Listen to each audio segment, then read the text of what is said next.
Welcome to the Federalist Society's virtual event. This afternoon, July 28th, we discuss the Congressional Oversight and Investigations, new developments and outlook for the 117th Congress. My name is Evelyn Hildebrand, and I'm an Associate Director of Practice Groups at the Federalist Society. As always, please note that all expressions of opinion are those of the experts on today's call. Today, we are fortunate to have with us a very distinguished panel, which we're really pleased to welcome this afternoon. I'll introduce our moderator, Mr. Michael Bopp, who will then introduce our panelists. Michael Bopp is a partner at Gibson, Dunn & Crutcher, LLP, where he is the chair of the Public Policy Practice Group and a member of the firm's White Collar Defense and Investigations and Crisis Management Practice Groups. He also chairs the firm's Congressional Investigations subgroup, and he also chairs the firm's Financial Markets Crisis Group. And much more could be said by way of introduction, but I will leave it at that. And we're very pleased he's agreed to moderate this afternoon. After our speakers give their opening remarks, time permitting, we will try to take some audience questions.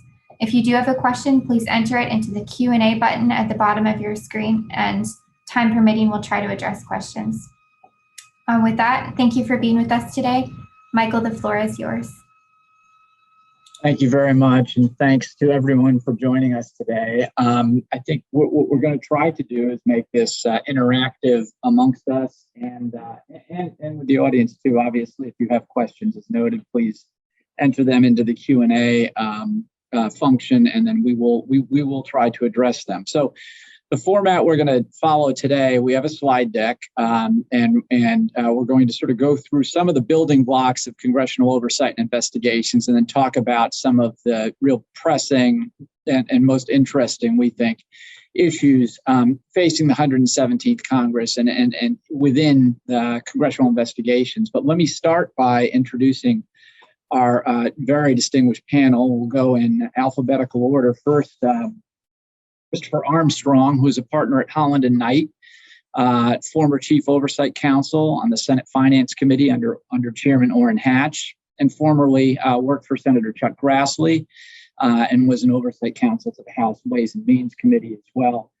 You're going to hear a recurring theme here. All of us worked for many, many years up on the Hill, and two of us are still on the Hill. And the others are now out in private practice. Then Ashley Callen. Ashley is the Deputy Staff Director at the House Oversight and Reform Committee. Over the course of her 22 years in government, she has worked at the Agriculture Committee, the Science, Space, and Technology Committee, and the Judiciary Committee. And this is her second term on the Oversight Committee. Next, we have Dan Goshorn. Dan is the Chief Investigative Counsel for Chairman Wyden of the Senate Finance Committee, with oversight jurisdiction of tax, trade, Medicare, Medicaid, and Social Security. Prior to becoming Chief Investigative Counsel, Dan was a senior counsel for the Finance Committee, focusing on tax and money laundering issues. This ties into his work for Chairman Carl Levin on the Senate Permanent Subcommittee on Investigations, where he also worked on international tax investigations and a comprehensive investigation of the 2008 financial crisis, which many of us remember well. And then Allison Murphy. Allison is a partner at Kirkland & Ellis and has held positions related to congressional investigations across the government, including as counsel to the Senate Permanent Subcommittee on Investigations, associate counsel at the White House under President Obama, and most recently as Chief Oversight Counsel to the House Select Subcommittee on the Coronavirus Crisis under Chairman Jim Clyburn. And she started her career at WilmerHale. So getting started, we are going to turn to the slide deck, and we will take turns talking about the slides and having a conversation about them. So let's start with slide 2. Chris? Thank you, Michael. So I think the most important place to start here is just with the fact that oversight or investigations are not words that actually appear in Article 1 at all. But at the earliest, the earliest days of the Republic, it was seen as a implicit part of kind of Article 1 powers.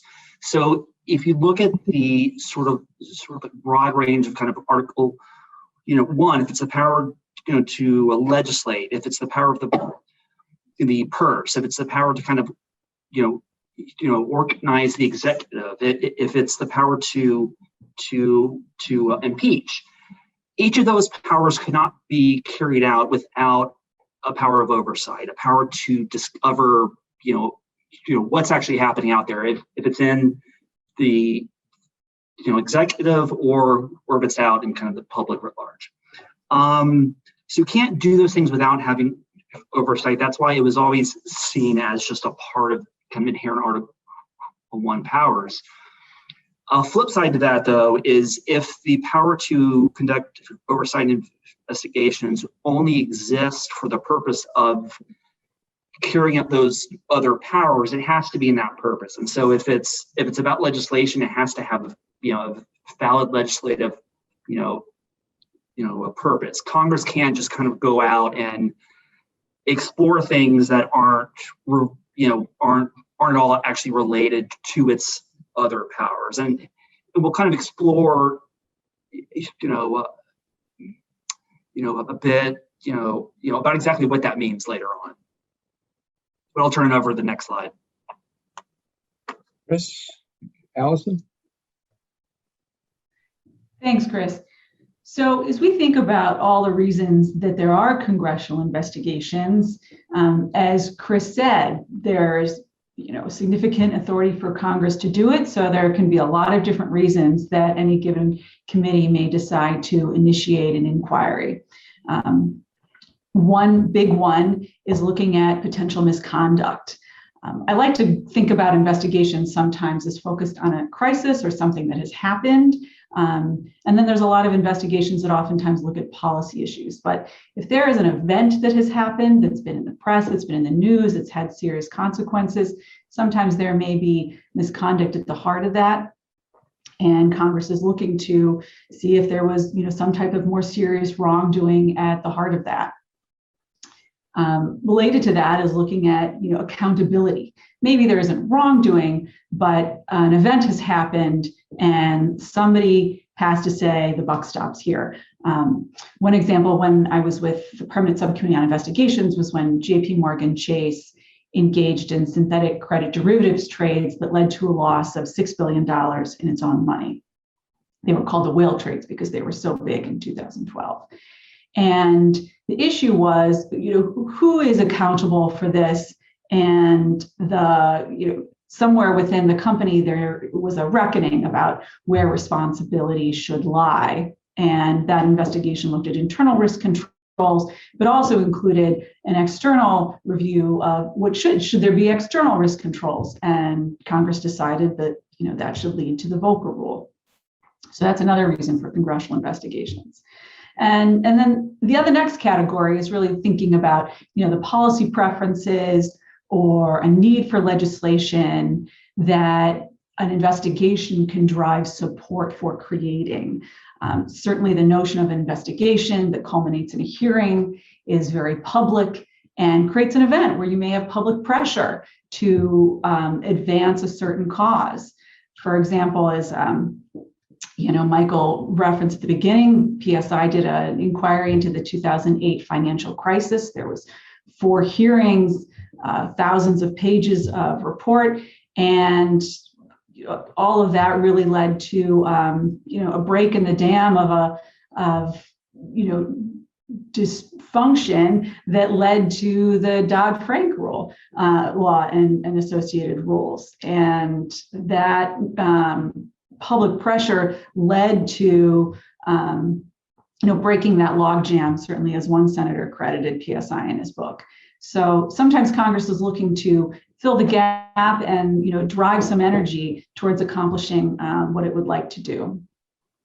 And they can use that not just to create an opening, but to certainly bolster their own position or a part of their agenda. One thing I'd like to add to this slide is thinking about how, one reason for investigations too can be to change executive branch conduct or conduct of a regulator. And I think that's something we've seen a lot this year, and we'll probably see a lot more going on in the next couple of years at least. Certainly crises like Enron, for example, you had a lot of hearings that exposed oversight gaps, and that led to For example, at FERC, creating a huge enforcement section of 50 people where none existed before. And now you see folks both on the Republican and Democratic side writing to, for example, the SEC, asking the SEC in letters, what are its authorities for regulation and enforcement on cryptocurrency? Or saying, do you really have the authorities to be doing anything more on disclosure enforcement changes about ESGs? So I think that congressional investigations that lead towards executive branch and regulator changes are an important part of the analysis, especially for private companies looking at the horizon over the next few years. Allison, and let me ask you and the whole panel, do you feel like, or in your experience, does congressional committees tend to take up subjects, particularly when they're investigating private sector entities, take up subjects where they don't feel like there's been enough executive branch attention? Or is it really the opposite, that the executive branch calls attention to an issue and then Congress decides to pick it up? What do you think in your experience? I think it's both, but I'd like to hear from some other folks too. Yeah, I think both is kind of the easy answer, but is the real one as well. Sometimes oversight, especially where you're looking at particular policy issues, those for folks in the majority or even the minority, you're looking at the issues of the day, and those are typically directed by the administration. For more kind of pure investigations, as Allison described, an event has happened. Those don't follow any rhyme or reason. Those are just that's what's in the news and may or may not be driven by the administration. But as far as oversight of specific policy issues, I think a lot of times that's driven by the administration. Any other thoughts on that question? If not, we can. No, all I would add to that is that if oil well explosion happens, right, or kind of airbags are kind of exploding all of a sudden, Congress is able to act quickly in terms of oversight, and so often that can have the effect of then kind of like driving up, exec action as well, I think. All good points. Okay, moving on to the next slide. I think Dan, you're next. Sure. So this slide discusses some of the tools Congress uses to conduct their investigations, and I think, as context to this slide, it's important to understand that the vast majority of congressional investigations and oversight are conducted on a voluntary basis. The Congress asks questions to private parties, private companies, or the administration. They get answers, and it's all kind of worked out on a voluntary basis. So, kind of with that, and especially with that important consideration, and the fact that usually the parties involved in the investigations are want to be seen as cooperating, these tools are kind of ways to kind of shape that cooperation and make sure things proceed smoothly, right? So the basic tool for a congressional investigator is the request for information, either an informal email from staff or a letter from a member of Congress. Again, when we're talking about kind of tools that may lead to a voluntary basis, kind of an unwritten tool here is a press release. Is this request for information public or non-public? Are you using pressure on the party that's being investigated, the administration or otherwise, or are you, trying to have a more, fluid dialogue with the party that's subject to the investigation? Interviews and depositions are another important tool, particularly the informal interview. Folks, will often give their time to Congress on a voluntary basis and make sure their side of the story is heard on whatever investigation you're looking at. These requests for information and interviews, tend to roll up, and most of the time the final product is a hearing or a report, which brings the findings to light, and makes next steps for policy changes that may result from a hearing. Subpoenas, are something that you hear about more often if you're not steeped in the everyday of congressional investigations. But again, this is a tool that is not always even used to compel cooperation. Subpoenas, in my experience, have largely been used to kind of work around legal issues. A party wants to cooperate with a subpoena, but contractual issues, Bank Secrecy Act, et cetera, makes it impossible to do so without a subpoena, and one is provided on that basis. Rarely are subpoenas issued because a party just will not cooperate, although it does happen, and those cases are, kind of the exception that proves the rule. And then finally, another tool is referral to executive branch. So at the conclusion, generally, of any hearing, report, or investigation, Congress may refer misconduct, if it's uncovered, to the executive branch for prosecution, or false statements or other misactions by the party at issue. That's not always the case, and is not necessarily a goal of any particular investigation. It's to come across criminal misconduct, but it does happen, and it is often an outcome of these investigations. And how often, and others, how often does that happen? How often is a referral made? And do committees vary in terms of whether they make a referral public or not? I mean, I've seen public and non-public referrals made. I think that you're right, Michael. I think there is a lot of variance among different committees and how they act, and even in the format of the referral. I've seen some referrals that are very top line, a couple sentences, have a look at XYZ, and really put the onus on the executive branch to do the work on the issue, especially if an investigation's already been done and the conclusions are pretty obvious. I've seen other ones where letters go through all the reasons that they think the investigation warrants a referral and the likely conclusion. So I think you're right, there's a real spectrum there. And it would be interesting to hear other folks too on just what proportion of the referrals that are public, how many we don't see that are non-public. Yes, I would just comment, in the instances where I've been involved with referrals, both on the Hill and off the Hill, they take as has already been stated, there's a wide range. There's everything from telling the IRS or a justice to examine this issue, and then there are very specific ones about especially when it's lying to Congress, and that's where in my time on the Hill, where I interacted with referrals, most often, and that's an issue that Congress will always take a hard look at if that's happened.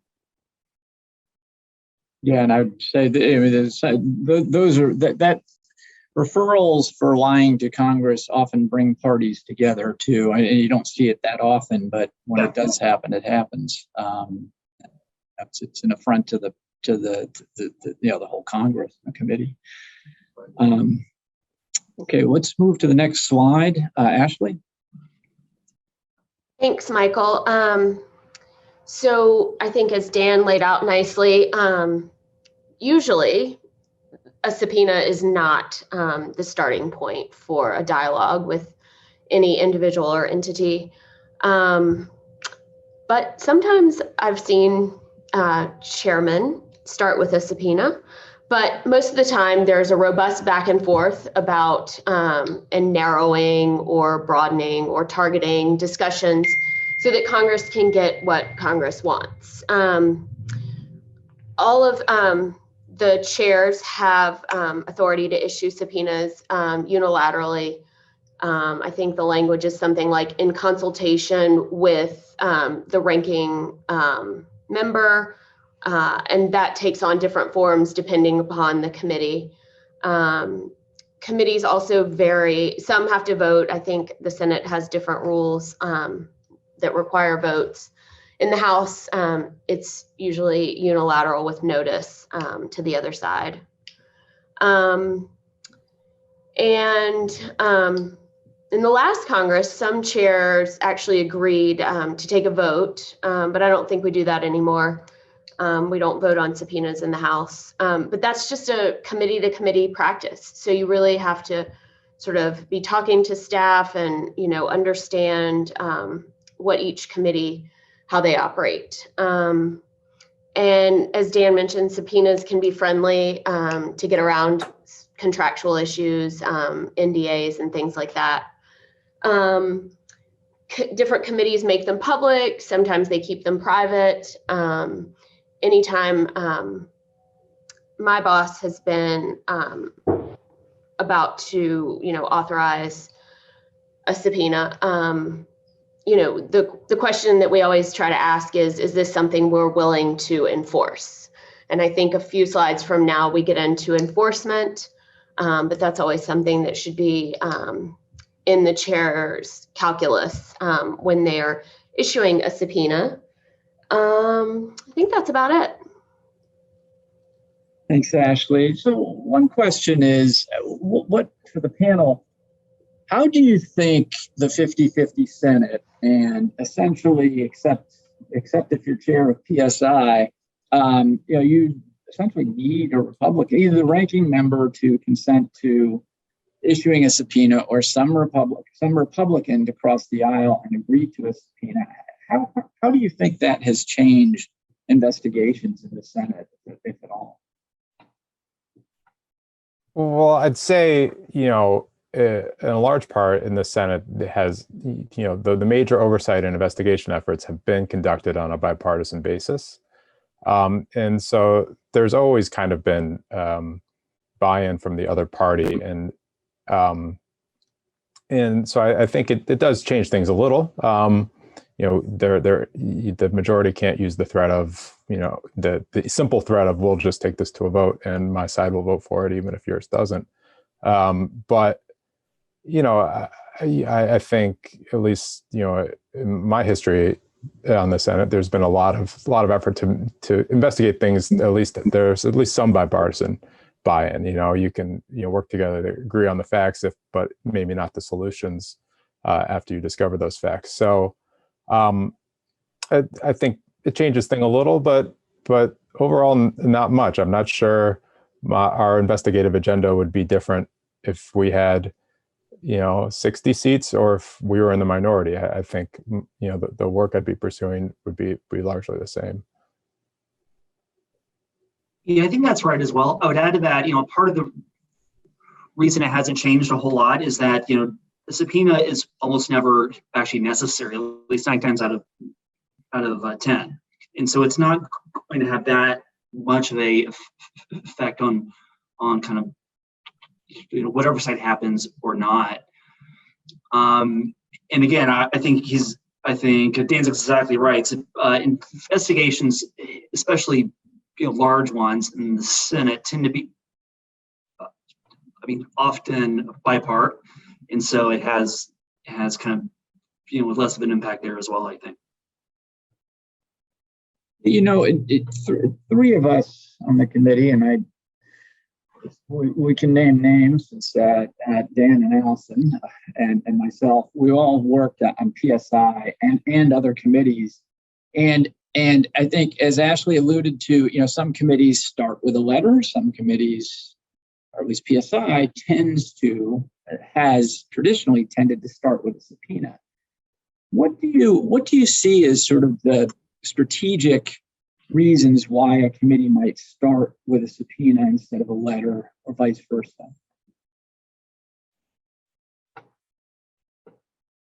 So I'll just add to that. I always like to start,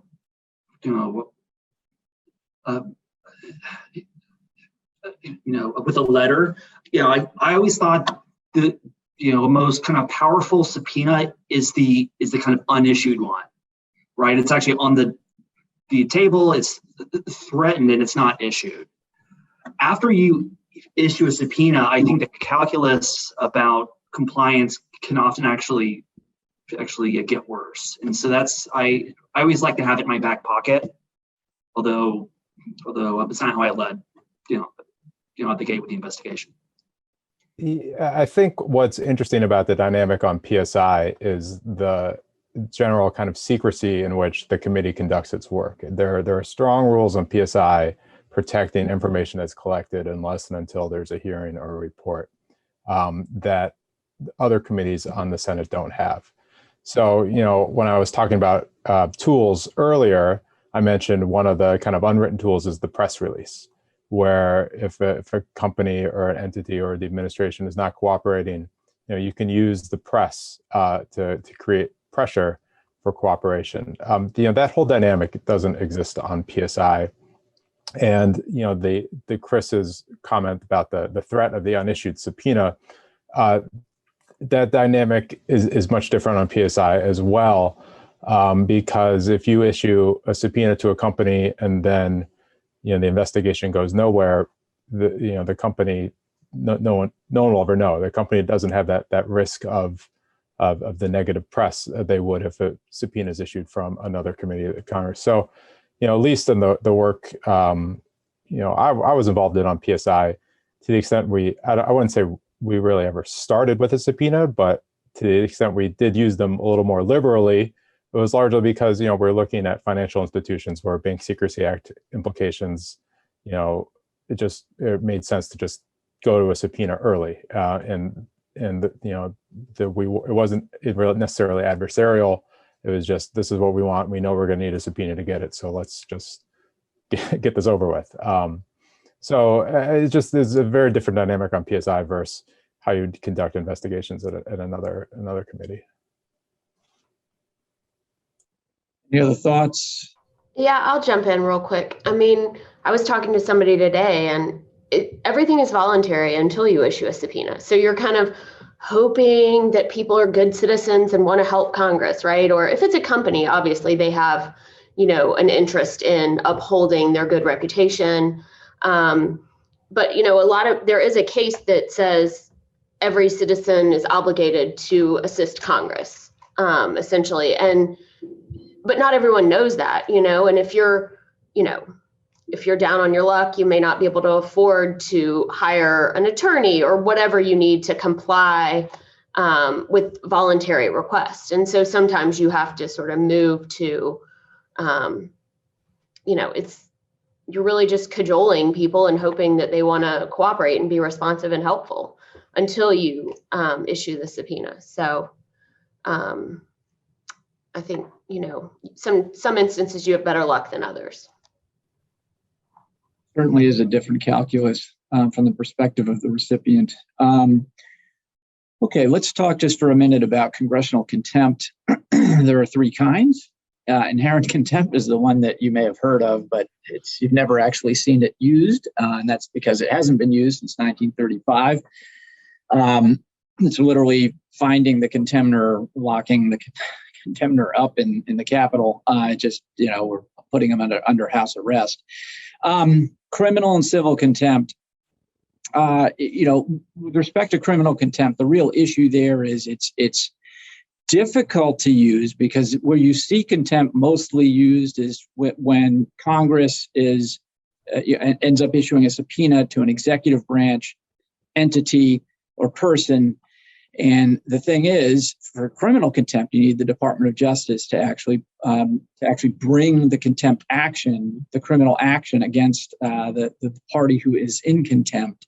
And since the Department of Justice is of the same political party as the executive branch official being held in contempt by Congress, and since the Justice Department has taken the position that it is at their discretion whether or not to bring these actions, you don't see a lot of these actions brought.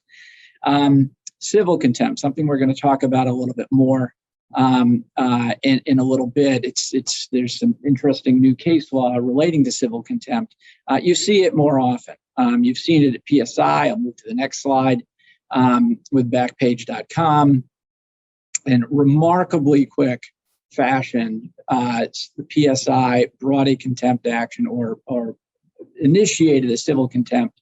It's really an enforcement proceeding against Backpage. And in the course of 17 months, he went to issuance of the subpoena to compliance with the subpoena through a contempt process.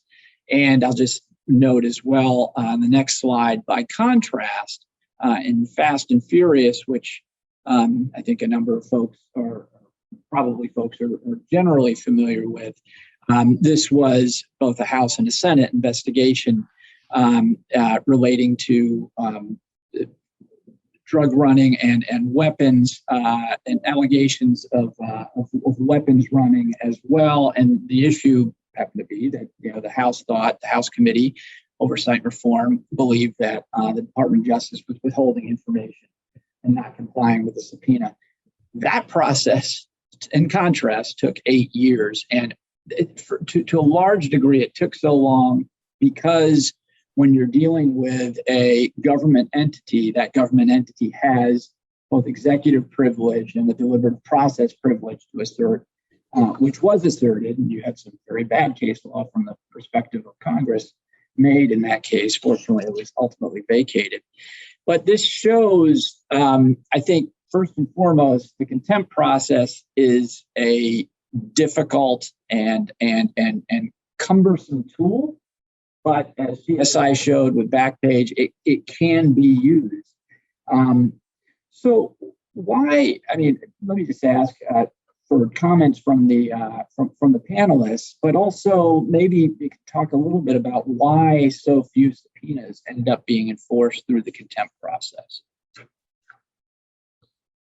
So I'll just on point one. I think the big difference here is that it was. Backpage was a private, party that had essentially, no support on the Hill, versus the, executive, branch in a split Congress with the power of the DOJ behind it. And so I think that's just, part of the timeline here, and it shows us how if Congress is actually acting as one, right, or at least one house of it, it can act, awfully quickly. I'll just pause there. I think that's right. I think Michael identified the problem. I mean, when you read these cases, courts really struggle with, how to solve issues between co-equal branches, and you add in executive privilege and deliberative process, which the House argues we don't recognize, and then common law privileges. These are all sort of, issue. The executive branch tries to assert all the common law privileges too, oftentimes. So I think that's where the courts really struggle. And I think you're right when the Republicans and Democrats are speaking with one voice, I think against, a private party where they've checked all the boxes, there's a valid legislative purpose and all the boxes are checked. I think it's much easier for the courts.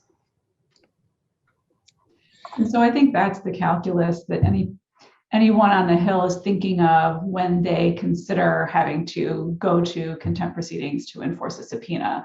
Am I able to check those boxes of avoiding executive branch privileges, establishing, bipartisan support, dealing with the time frame? I mean, even 17 months is a long time in the course of a congressional investigation to get the information, especially where I was recently on the House side.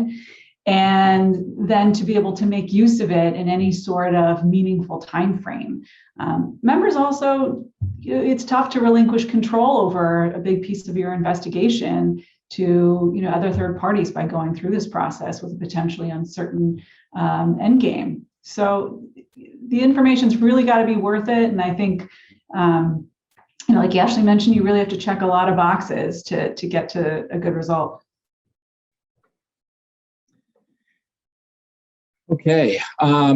So let's talk for a minute about congressional investigation defenses. And before we jump into the defenses themselves, let me just ask, all of you have run investigations, many investigations up on the Hill. Which of these defenses do you hear from witnesses and individuals that are being, and entities being investigated? Which ones do you hear the most frequently?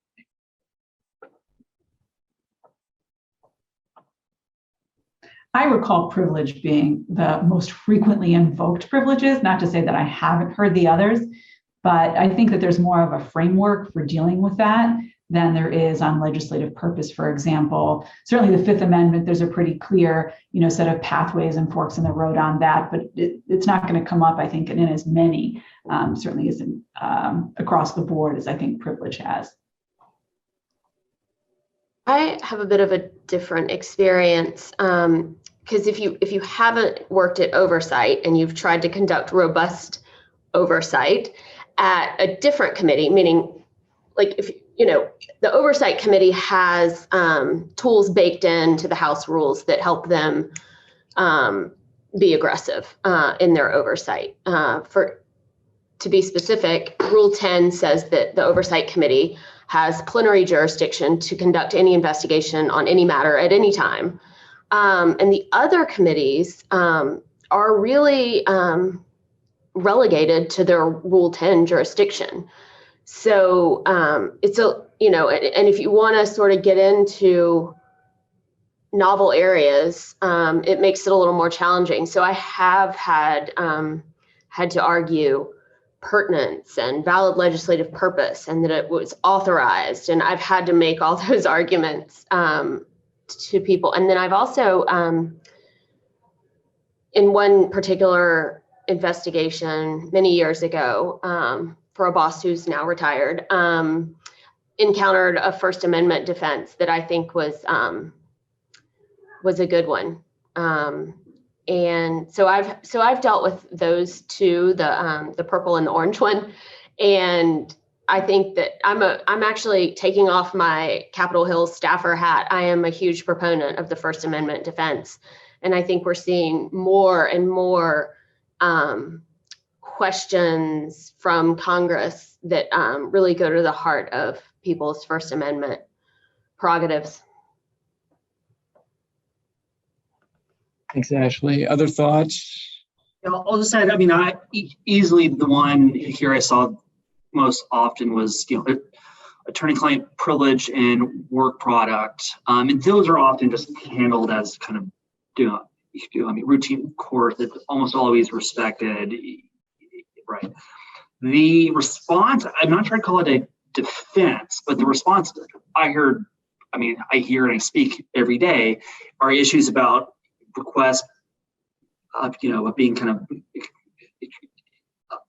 overbroad, or that the request timeline is actually too fast, and it just kind of takes it takes a long time to actually collect these records, or you're asking for X, Y, and Z, and I think all you really have to have is Y, and you have that conversation. And so I think that's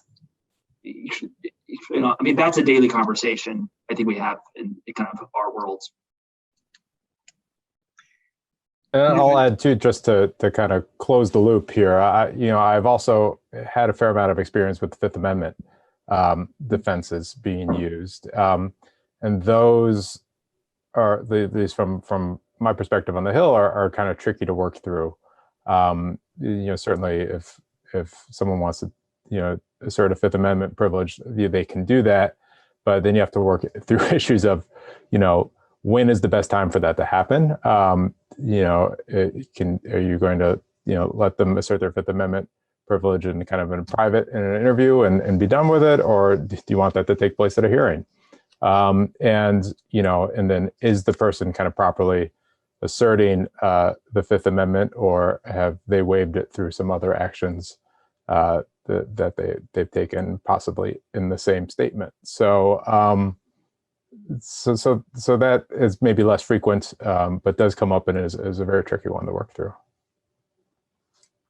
It's interesting bringing up the Fifth Amendment, because that is one that you see occasionally, obviously, in the context of a hearing. And so you're aware that, someone has asserted the Fifth Amendment, Martin Shkreli, before your committee, Ashley.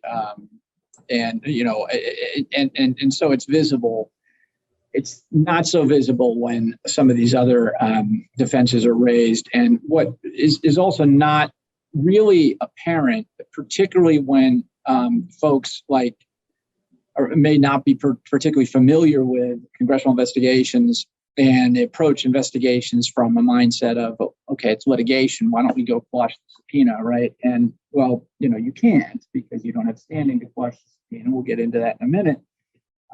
But if it's only, if a contempt action, if somebody doesn't comply with the subpoena, it goes into contempt, you're in a civil contempt action or a criminal contempt action, and you raise these defenses, one or more of these defenses, as a defense against the contempt action. And just as a point of reference, the last time committee jurisdiction was used successfully in a contempt to reverse a contempt conviction was 1966. In a case that went to the U.S. Supreme Court. The First Amendment has never been relied on by a court to reverse a criminal contempt conviction, nor has the Fourth Amendment. So these are, I agree, I completely agree with what our panel has said about, these. It's not that these defenses don't have merit. It's that there's no standing to raise them in the context of shutting down or trying to stop a congressional investigation until you get into a contempt proceeding. Okay, that leads us to Trump versus Mazars. One of the real sort of cutting edge issues on congressional investigations. What does the Mazars decision, Supreme Court decision, mean for congressional investigations? And before I open it up for comment, let me just note, just to remind folks, the Mazars is a shorthand for cases that were consolidated involving subpoenas for the president's financial records. These subpoenas were issued to banks, to the president's accounting firm, and the president, not the president as the president, but that the entities affiliated with the president's businesses challenged these subpoenas. They sought to quash the subpoenas, and they did so in a way that avoided the standing problem, because they did so by essentially suing or filing an action against the entity that received the subpoena. So Mazars receives a subpoena for the president's accounting financial records. The president's organization, the Trump organization, sued Mazars to enjoin it from producing those documents. And that's what led to the Mazars decision. And as the middle bullet indicates, in a majority decision, and it was a 7-justice majority, the Chief Justice acknowledged that Congress has the power to obtain information, but held that congressional subpoenas are valid only if they serve a valid legislative purpose, not intended for law enforcement purposes.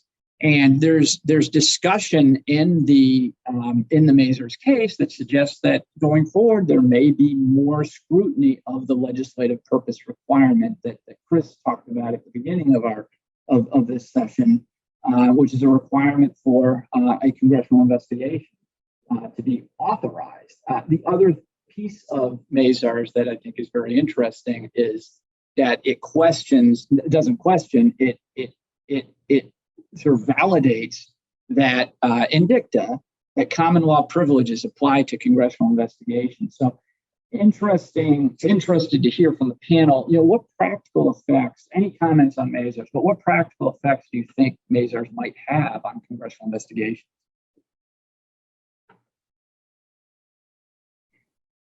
I'll just add, I haven't encountered this directly yet, but I think the most likely outcome in terms of the quote about legislative purpose is that Congress will be a lot more cautious about actually making a record on that, because I can't imagine, and this is of course only me, I can't imagine this court desiring to be in the the business of like telling Congress like what is or is not an actual legislative purpose. And so I would kind of expect the result of that to be just Congress is kind of like, is more kind of like cautious about how it actually makes that record about its legislative intent or purposes. Yeah, I think something we haven't talked about, which I think is negotiations and accommodations. There's some DC Court of Appeals, I believe, cases that require, the executive branch and the legislative branch to engage in negotiations and accommodations. And I think Congress, as a result of Mazars, has more of a duty to engage in those. And, I think one of the things that I sort of keep in the back of my mind is, okay, we want the information. We have to get the information as it comes to us. We don't get to sort of dictate the way it comes to us necessarily. Sometimes we do, but you have to engage in that back and forth. And I think, like Chris said, we have to be documenting it and being able to support enforcement of our subpoenas. I think there's a 4-part test now articulated in the case, and I think we have to be mindful of that. In working on the Hill. Have encountered this, at least in the privilege space. But practically the way that this works out is really the accommodations process. And that has been certainly how Congress vis-a-vis the executive branch is supposed to negotiate subpoenas in order. And it means that both parties have to talk about what their interest is and, being mindful of privileges, get the information that Congress needs. So I don't think it changes the day-to-day a ton, because Congress has generally been fairly respectful of attorney-client privileges and does go through that accommodations process through a process of narrowing the request and triaging and sequencing certain buckets or not, thinking about other ways to present the information, whether it's documents themselves or whether the information is elicited and provided in a way that's sort of shorn of the privileges. So it is part of the conversation, but it has not, from what at least I've seen at first, made a big difference in changing the barometer on how privilege is treated. All good points. One other aspect of Mazars. I think this is a fascinating case and probably one of the most significant ones in the congressional investigations area in decades. So it also represents the first time that the Supreme Court has ruled in favor of a collateral attack on a congressional subpoena by a party seeking to enjoin compliance by the target of the subpoena. So, for example, going forward, if a congressional committee were to subpoena bank records of a company, the company could conceivably sue the bank to enjoin compliance. It obviously would have to have some basis to do so. But how much of an effect do you think this holding might have on congressional investigations? Well, I think one thing we haven't talked about, these subpoenas were very broad in this case. It didn't just ask for the president's financial information. It asked for his 13-year-old son's financial information, his wife, his grown children's financial information. So it was very broad. And the basis for that was, we need to see how other presidential families are going to, navigate taxes and financial things going forward. And so it was very broad in this case. And so I think the court was seeking to find a way to narrow or, require Congress to sort of be more mindful of the depth and breadth of their requests. So I think, I think, I don't want to say it's had a chilling effect, because that certainly hasn't happened, but I do think it's making people engage more, document more, track, and sort of think through things a bit more. I haven't looked at this text in a little while, and so maybe I don't remember. I'm not remembering this exactly right. But my takeaway from Mazars was, the collateral attack issue was very fact specific, and it was because it was the president who had a job to do of being the president. In a lot of other instances where you're issuing a subpoena to a bank for someone else's tax records, that argument doesn't exist, and the facts just won't match up. So I think, this is the broadly speaking, Mazars, I think, really just reaffirmed, the framework of congressional oversight we've all been working under, and carved out some very, very narrow, put some very narrow limits on it, applying to just the president and just the investigation at issue, which maybe we'll see again soon, maybe we won't. But I think, broadly speaking, this ruling doesn't really change a lot. It just reaffirms, for the most part, how the vast majority of congressional investigations are already conducted. Yeah, I think that's largely right. The only part where I would kind of hesitate on that is, does the edicta, by the Chief Justice inspire other kind of targets to kind of, explore those areas in like a challenge request, but it would take an extremely particular, a type of a target to actually do that or have that appetite. All excellent comments. I do think that, it's an open issue how broad this language actually will in practice end up being, and whether, there will be, private parties that try to pick up on some of the themes and try to use them in congressional investigations. We'll just have to see. I know we're running short here. So attorney-client privilege we've already talked about, and work product. So let's talk about McGahn just for a minute or two. And just to remind folks, this was part of the impeachment inquiry. House Judiciary Committee issued a subpoena to Don McGahn, former White House counsel, to testify. McGahn refused to appear. Committee filed suit to enforce its subpoena. District court rules, committee had standing, cause of action to enforce, rejected the claim of absolute immunity. Then a panel, the DC Circuit, said Congress didn't have standing to enforce. Then the en banc DC Circuit reverses, sends the case back to the original panel, which found that the House lacks a valid cause of action to seek judicial enforcement of subpoena. Highly, potentially very significant decision by the en banc DC Circuit, by the way, authored by Tom Griffith, the former Senate counsel. But then the en banc DC Circuit agreed to rehear the case. But prior to that, House Democrats and the Biden administration settled the case and is seeking to vacate the panel decision.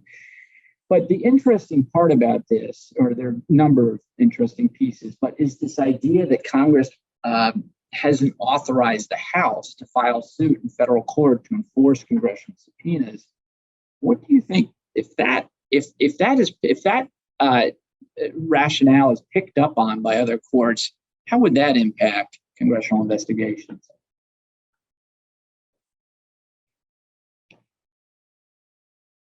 Any thoughts on that one?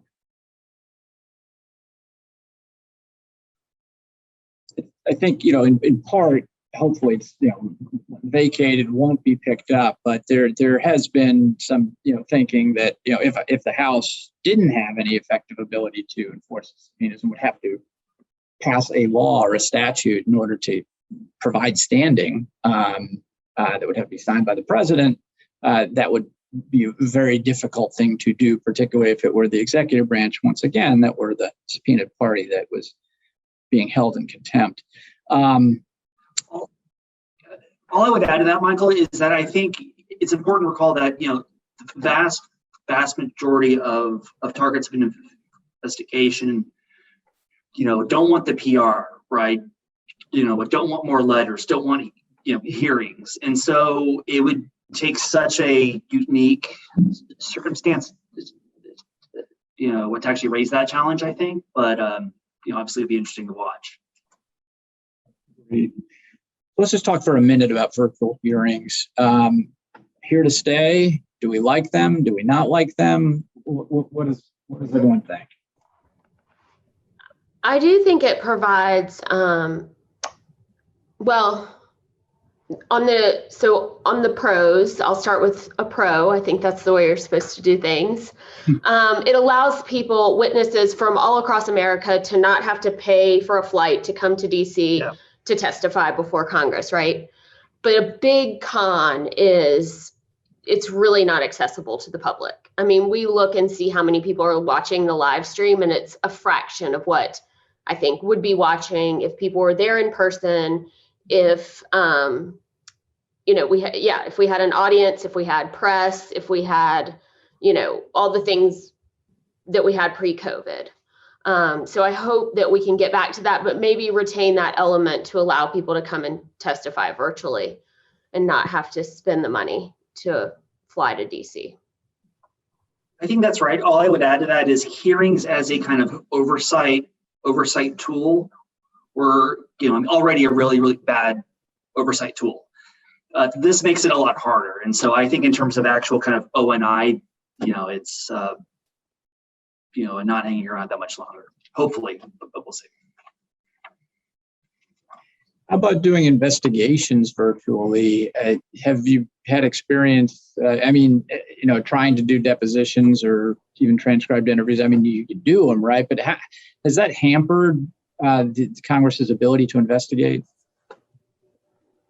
I think, doing interviews and depositions virtually is very difficult. I haven't done them in private practice, so I can't compare the two. But I know the Senate rules, regarding release of information, giving them to attorney, transmitting them to an attorney and a witness ahead of time to review and to have a copy of to do.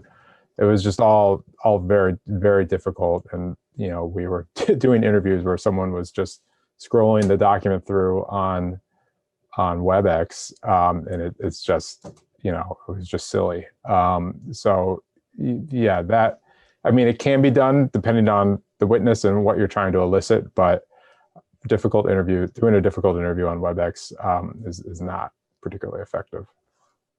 Although I think this is where Ashley's point is actually really, really important is, if there's a witness who's in kind of LA or, Seattle or kind of elsewhere, it's a lot easier than the expense, of actually traveling here.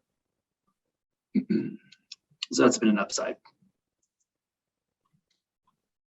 Well, I see that we're at the end of our hour. And thank you very much. I just want to thank the panelists for an excellent conversation. Anyone have any parting words or thoughts for our audience?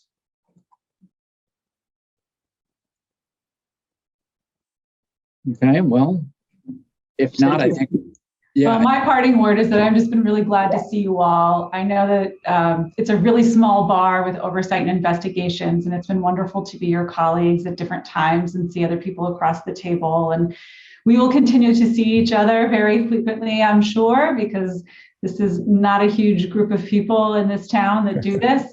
So it's always a pleasure to engage with you all. Yeah, I always love the opportunity to explain what it is I actually do to people, since it's a very small universe who innately knows it. Yes, and thank you to folks that tuned in today. And thank you for the Federalist Society for hosting us today. We really appreciate it. And as Allison said, we look forward to seeing you again in the near term. Great. Thanks very much, everyone, for participating. I add my thanks to the thanks of the Federalist Society. And if any of our listeners have feedback or comments, we welcome comments at info@fed-soc.org. Thank you very much to our panelists for your time and expertise this afternoon. We are adjourned.